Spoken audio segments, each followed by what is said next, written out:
Hello and welcome back to Kitchen Tips with Spread Some Magic. Today I've got two tips for you. The first one is about MSG and it will give you a headache. Studies have found no connection between MSG and, it's in here, Chinese restaurant syndrome.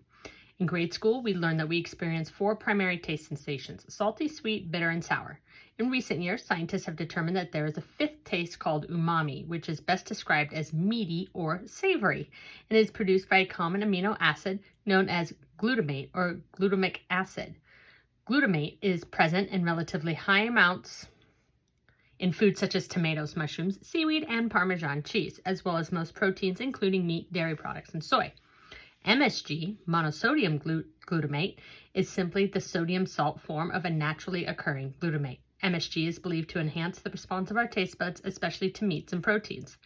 In our kitchen test, we have found that MSG bumps up the flavor of food. When we added MSG in a form of a supermarket product accent to our beef and vegetable soup, tasters raved about the rich and ultra beefy results. However, MSG has gotten somewhat of a bad rap in the press, in part because of Chinese restaurant syndrome. The term was coined in the late 1960s when people complained of headaches and digestive upset after eating Chinese food and suspected MSG to be the cause. However, numerous studies failed to find a link between MSG and these symptoms.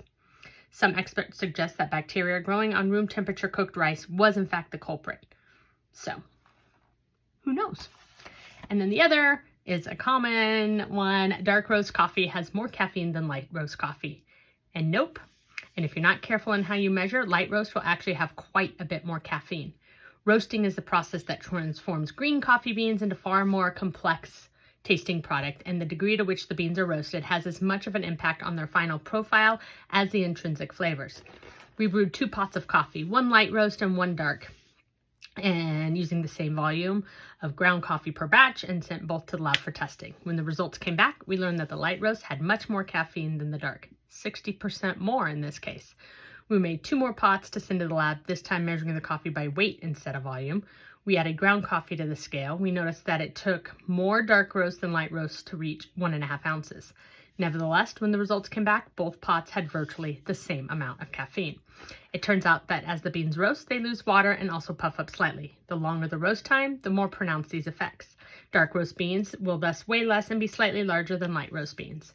When the ground beans are measured by volume, the light roast particles will be denser, weigh more, and contain more caffeine than the dark grinds, producing a more caffeinated brew.